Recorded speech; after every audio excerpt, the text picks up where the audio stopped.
with me to the end of your life. You lay there on your deathbed, gasping for each breath. You can barely move. And you hear the faint voice of the doctor in the next room telling your family that you could go at any moment. The doctor comes in with the nurses and stand over you, shaking their heads. Your life flashes before your eyes. You remember your childhood and how you laughed and played with the neighborhood kids. You remember the fights you got into with your siblings and those secrets you shared with them. You made honor roll in school, or perhaps you were the class clown who always got into trouble. You took part in several sports, played music, participated in school clubs, or hung out at the stores and restaurants with your friends. You remember wearing certain clothes and making fun of those who didn't. Perhaps you were the one that didn't have these good things and felt bitter against your parents and those who criticized you. You think of your first car, your first job. You recall your early adult years. You went to college or you got a job. You got married. You remember the job where you made decent money and spent many years. You recall the birthday parties, the anniversary celebrations, and the vacation getaways. Or perhaps you relive the divorce and child custody disputes, court battles, and lawsuits. You remember all the material goods you held over the years, or maybe you recall all the debt you stressed over and resentment you felt over not having everything you wanted or thought you deserved. You remember your retirement and how your health failed. Your body ached all over, and you weren't as mobile anymore.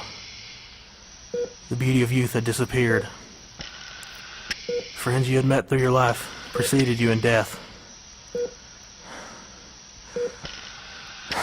None of that means anything to you now.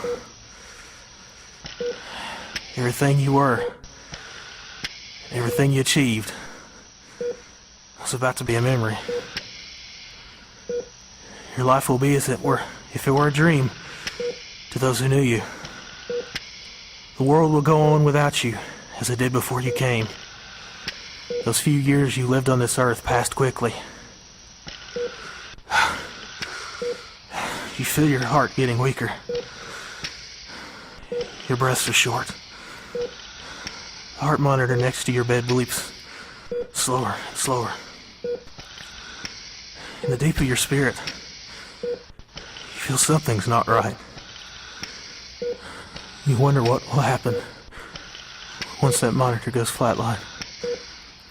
Some people you knew weren't so sure. Others were confident and warned you. All you knew in your lifetime was about to fade away, and the unknown awaits you.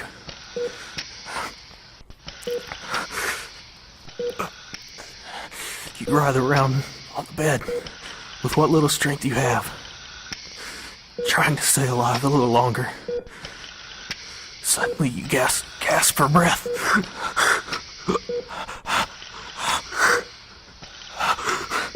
The machine next to you lets out one long beep.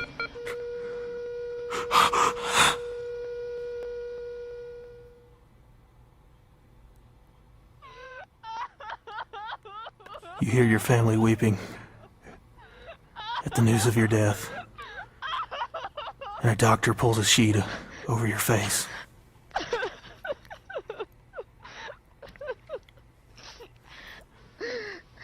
You're surrounded by blackness. Dreadful fear grips you as you recall every plea to receive Christ. You rejected all those pleas. Something inside tells you it's too late, and there is no hope. You pass it off as manipulated thoughts stemming from what those fanatical Christians told you. Yet, the dread grows within you. Your spirit lifts from your body. You see those gathered around you talking. There your lifeless body lies, yet you are very much aware of it. Without warning, some unseen force pulls you downward. You always heard that to be in heaven you would go up, but you were going down. You panic and reach for something to hold on to. But your soul passes through everything you reach for. There's nothing you can do to stop it, no matter how much you deny it's happening. No matter how hard you struggle and no matter how hard you plead for it to stop, as you pass through the earth into the underworld, feelings of loneliness, regret, and suffering are magnified. A terrible odor burns your nostrils. Somewhere below you, you hear a dull roar and a crackling sound. The smell grows stronger as you descend. The roar and the crackling gets louder.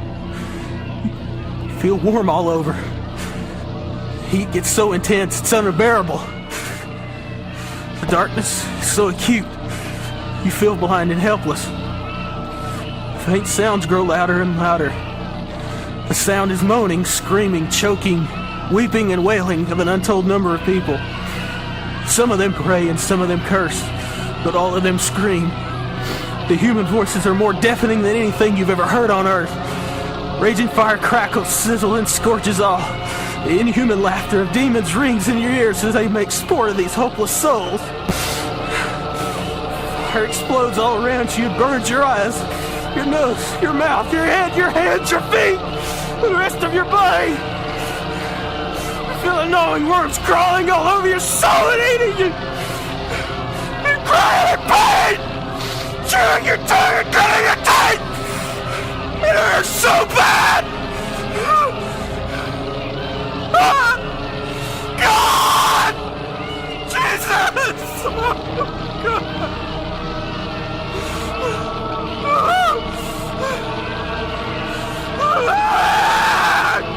God!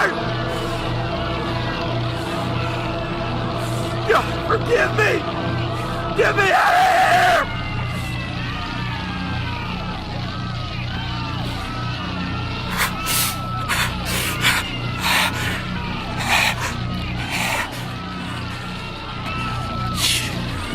Chewing my tongue, gritting my teeth, hurts so bad. I sense hatred here. There's no answer from God.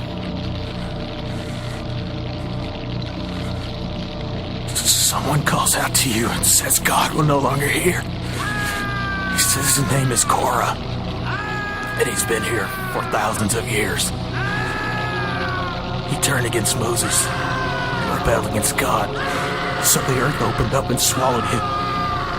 As he dropped into hell, the intense heat caused his body to incinerate.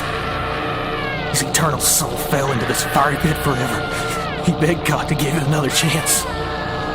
God never answered. Korah asked forgiveness for what he did to Moses, but there was no reply. Korah's family is there cursing him for the bad example he was. Korah will be haunted by his sins for the rest of eternity. You hear the shrill screams of a young girl and turn to look upon a familiar face. The girl's Anna Colby, a wild teenager who had problems with drug abuse. Anna was your grandson's girlfriend. Anna's parents warned her repeatedly about her dangerous lifestyle and where it would lead. Only her immediate family really knew how she was. Everyone thought she was a decent and moral girl. She went to church every week and participated in all the activities. Then she sneaked off with her friends, got drunk, involved herself in sexual relations with her boyfriends, and used illegal drugs. She turned your grandson off to church because of her hypocrisy. After each sermon, Anna sat there clutching the bench while resisting God's call to repent. The Lord dealt with her heart 112 times, and she spurned every beckoning from the Lord. One night she was so high on drugs, she slammed her car into a block wall and died in the accident. Anna weeps and begs the Lord to forgive her and speak to her just one more time. She hears every sermon, every warning from her parents, every invitation to Him. Her beauty's gone. Her worms cover her face and flames scorch her twisted body. Another calls you a fool. The burning form says he is the rich man who spurned Lazarus in the parable Jesus told. His torture is unbearable, and he would give everything he had ever possessed for one drop of water. All of his brothers were there with him, suffering the same agony. He grasps your shoulders and shakes you with his flaming hands. He screams that there is nothing worth losing your soul over. Nothing. Another man thrashes around in severe pain. This man curses God for allowing him to be there. Every foul and profane word spews out of his mouth. He is blind and crippled. During his lifetime, he asked God to heal him of a disease, but he refused to make Jesus the Lord of his life. He told God the only way he would accept Christ was if God healed him of his sickness. Others were miraculously healed, and yet this man was jealous. When the man got worse, he cursed God and claimed he had no power or he wasn't real. He went in for surgery, and the next thing he awakened to was the sufferings of this horrid pit. Another man grits his teeth, prays, and quotes scriptures as the flames scorch his worm-infested body. The man was a preacher of the gospel. He saw many converts, but he had never had the salvation in his heart. He preached for fame and fortune. Everyone thought he was a godly man. He fell under conviction at times, but pride kept him from confessing his need. You see a woman that was guilty of murder. She hears the cries of her victim playing in her head, begging her not to kill him. She remembers turning the gun on herself and shooting her brains out of the back of her head. She screams for someone to make it stop as she rolls around in the burning fire. All around you are millions upon millions of souls trying to find relief, reliving the physical, mental, and spiritual horrors of their past and present lives over and over and over. Mothers, world leaders, military commanders, ancient peoples, professors, homeless people, rich businessmen, moral crusaders, sadistic rapists, prostitutes, drug lords, religious gurus, and numerous others of different ages, races, and backgrounds are there. They pray fervently. They swear and curse constantly. You are there with them day and night forever and ever. You will never escape. You have no friends, no happiness, no relief of any kind. You are totally cut off from God. You wish to die, but cannot.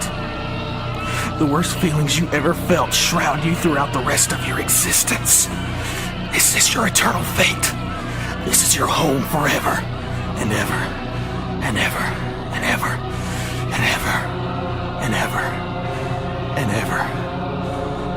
You see hell. You smell hell. You breathe hell. You hear hell.